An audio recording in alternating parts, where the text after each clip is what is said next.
के घर का न घाट का अध्याय 3 है। एक बढ़िया स्टोरी है। धनसुख एक गरीब धोबी था।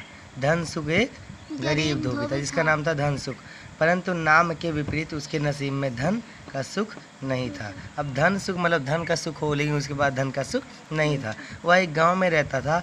धोबी के परिवार में पत्नी और 3 छोटे छोटे बच्चे थे।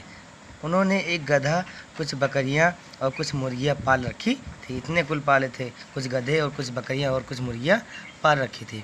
उसके बाद है धनसुख रोज़ सवेरे घर घर जाता तथा सब घरों से धोने के लिए कपड़े इकट्ठे करता, कपड़े बटोर लाता ढेर कुले। फिर उन कपड़ों को लाकर वह नाद में पानी भरकर उसमें डुबो देता। ठीक है। अगले दिन, नाद मतलब होता है पका हुआ बर्तन। अगले दिन वह उन भिगोए कपड़ों को गठरी में बांधकर गधे की पीठ पर लाद लेता और घाट की ओर रवाना हो जाता। दोपहर तक वह उन कपड़ों को धोता और शाम तक उन्हें धूप में सुखाता।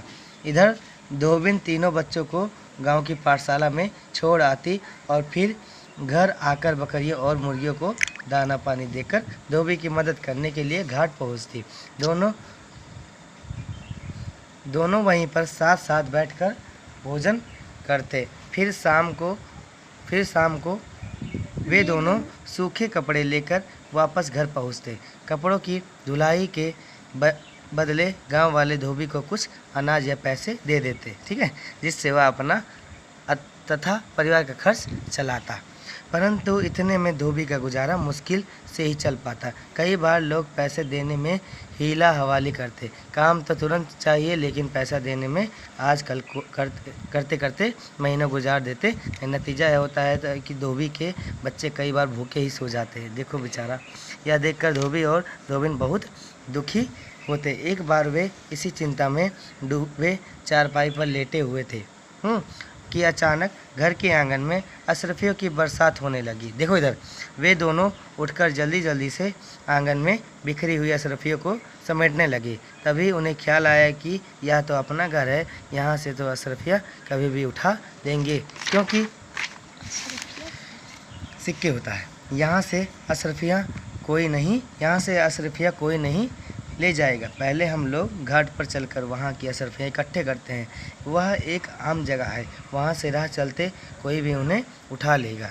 घाट की अशरफियाँ कोई उठा न ले, यह सोचकर धोबी और धोबिन भागी घाट पर पहुँचे, किंतु तब तक वहाँ की सारी अशरफियाँ राहगीर द्वारा उठाई जा चुकी थी। अब वे दौड़े घर आए, किंतु यहाँ तो एक ही अशरफी नहीं थी।